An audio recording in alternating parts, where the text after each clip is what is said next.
विशाल बज्जी। सुंदरपुरम नाम के एक गांव में लंबू जंबू नाम के दो भाई रहते थे। वह दोनों भाई बहुत ही आलसी थे। लंबू आसानी से पैसे कमाने के लिए सोचता था, इसीलिए वो हर रोज पत्ते खेलता था और कुछ काम नहीं करता था। वह पत्ते बहुत अच्छा खेलता था और सबसे खेलकर पैसे कमा लेता था। दूसरी तरफ उसका भाई जंबू खाने का शौकीन था। वह कुछ भी खा लेता था, चिकन, मटन, बर्गर, फ्राइज और मछली। जितना भी खाए उसके पेट में जगह रहती थी। ऐसा वह खाने की प्रतियोगिता में भाग लेता था और पैसा कमाता था। एक दिन लंबू जंबू से बोला, अरे ओ जंबू, आज का क्या प्लान है? अरे कुछ भी नहीं, मेरा एक खाने का प्रतियोगिता है। और क्या, बस खाना पीना और सोना। अरे जंबू, हमें कुछ बड़ा करना चाहिए। हमें बहुत सारे पैसे कमाने की सोचनी चाहिए। कुछ दिन के बाद जंबू एक खाने की प्रतियोगिता में भाग ले रहा था और खूब खा रहा था। अचानक जंबू को देखकर लंबू को एक ख्याल आया, क्यों ना मैं इस भाई पर बेटिंग लगाऊं? वैसे भी मेरा भाई तो जीतेगा ही, इसीलिए मैं दूसरों से बेटिंग लगाकर कुछ पैसे कमाऊंगा। लंबू ऐसा ही किया और खूब पैसे कमाया। जंबू भी पैसे देखकर दंग रह जाता है। उस दिन से लंबू और जंबू हर एक होटल वाले से बेटिंग लगाकर पैसा कमा लेते थे। होटल वाले जितना भी खाना लाते थे जंबू उसे खत्म कर देता था। होटल वालों को बहुत नुकसान होती थी। एक दिन लंबू एक बड़े होटल गया और उसके मालिक राजू से शर्त लगाया। ठीक है, फिर सुनो। शर्त यह है कि अगर मेरा भाई तुम्हारा दिया हुआ खाना खा लिया तो तुम हमको हमारे जिंदगी भर खाना देना पड़ेगा, वो भी मुफ्त में। अगर नहीं खाया तो हम इस गांव से चले जाएंगे। तब वो होटल का मालिक राजू उस शर्त के लिए मान जाता है। राजू को लंबू और जंबू का प्लान पहले से ही पता था, इसलिए राजू और सभी होटल वाले मिलकर एक और प्लान सोचते हैं। अगले दिन जब प्रतियोगिता होने वाला था, लंबू और जंबू होटल के लिए निकल रहे थे। राजू, होटल वाले और सभी गांव वाले के लोग भी वहां पर आ गए थे। कुछ ही देर में एक बड़े से ट्रक आ रुकी। उसमें एक बड़ा सा मिर्ची का बज्जी था। सभी उसको नीचे लाते हैं।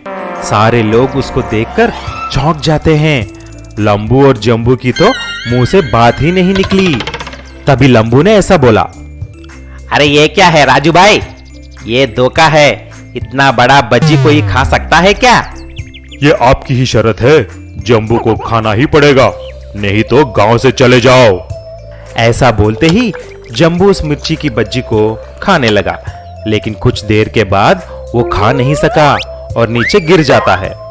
तभी लंबू और जंबू पर सारे हंसते हैं। शर्मिंदा होकर लंबू और जंबू वहां से चले जाते हैं। इस तरह सभी गांव वाले खुश थे कि लंबू और जंबू से छुटकारा जो पा सके।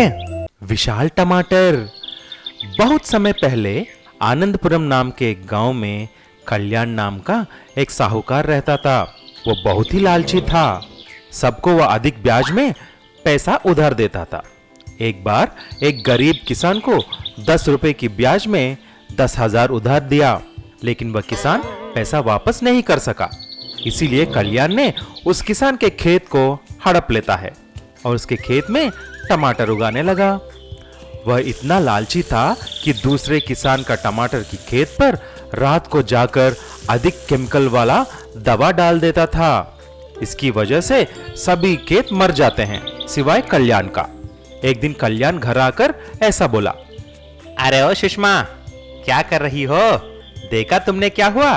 गांव में सिर्फ हमारा ही टमाटर का खेत अच्छा है, सभी का खेत मर गया है।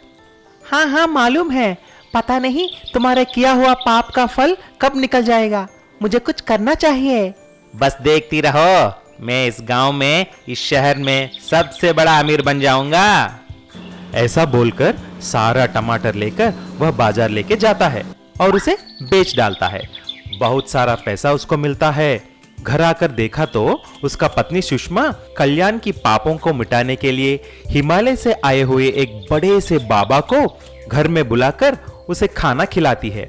ये सब देखकर कल्याण को पसंद नहीं आया। अरे स्वामी जी, आप यहाँ कैसे?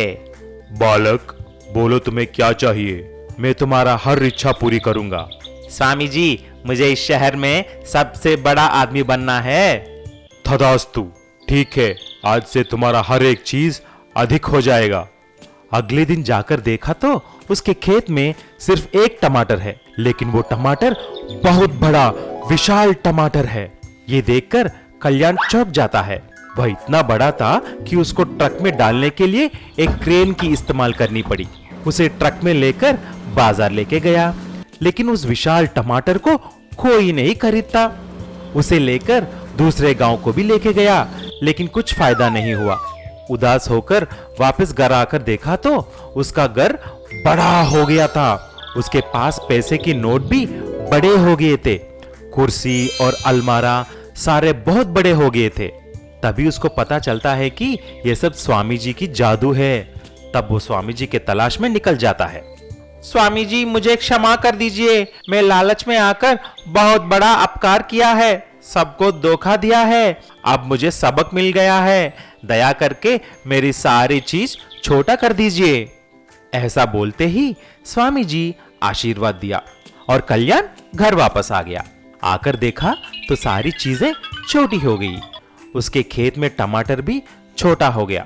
तभी उस किसान को बुलाकर उसका खेत वापस कर दिया और तब से कल्याण अच्छे से रहने लगा। जादुई तरबूज में सोना। गणेशपुर नाम के एक गांव में सूरज करके एक तरबूज का किसान रहता था। वह अपनी पत्नी लीला और बेटी माला के साथ रहता था। हर साल सूरज का तरबूज का फसल अच्छा नहीं निकलता था, लेकिन इस साल फसल अच्छा निकला है। इसीलिए सूरज बहुत ही खुशी से मंडी जाने के लिए तैयार हो जाता है। पिताजी, मुझे आज किसी भी तरह ढेर सारे खिलौने और नए कपड़े भी चाहिए। मेरी प्यारी माला, मैं आज जरूर तुम्हारे लिए खिलौना और नए कपड़े लाऊंगा। ठीक है, अब अंदर जाओ और खेलो। सूरज ऐसा ही बोलकर सारे तरबूज को अपने गाड़ी में लेकर मंडी पहुंचा। वहां पर एक व्यापारी था जिसका नाम केशव है। सूरज अक्सर उसको ही सारा फसल बेचता था। फसल को देखकर केशव सेठ ने बोला, अरे सूरज, इस बार तो तुम्हारी तरबूज का फसल बहुत अच्छी है। ये लो तुम्हारे पैसे, पूरे 50,000 रुपए। पैसे लेकर सूरज बहुत खुश हो गया और फिर से गणेशपुर निकल रहा था। तभी अचानक दो चोर चाकू लेके उसके सामने आ जाते हैं। ओ भाई, अपने जान प्यारी है तो सारे पैसे हमारे हवाले कर दो और निकलो यहां से। ऐसा सारे पैसे छीनकर वहां से रफू चक्कर हो जाते हैं। फिर से सूरज ने केशव सेठ के पास गया और सारी बात बोला, लेकिन केशव भी कुछ नहीं कर पाता और ऐसा बोला, भाई सूरज, मैं तुम्हें जानता हूं, लेकिन इतना सारा पैसा फिर से नहीं दे सकता। एक काम करो, तुम 2 तरबूज लेके जाओ। आज के लिए तो तुम्हारी भूख मिटेगी ना। ऐसा ही सूरज ने 2 तरबूज लेकर रोते हुए गांव को निकलता है। रास्ते में उसको एक स्वामी जी मिलते हैं। बेटा, बहुत भूख और प्यास लगी है, क्या तुम मुझे इन दोनों तरबूजों में से एक मुझे दे सकता है क्या? लीजिए स्वामी जी, और वैसे भी एक तरबूज से मैं क्या करूंगा, लीजिए। सूरज को रोते हुए देखकर स्वामी जी ने उसका हाल पूछा और सूरज सारी बात बताता है।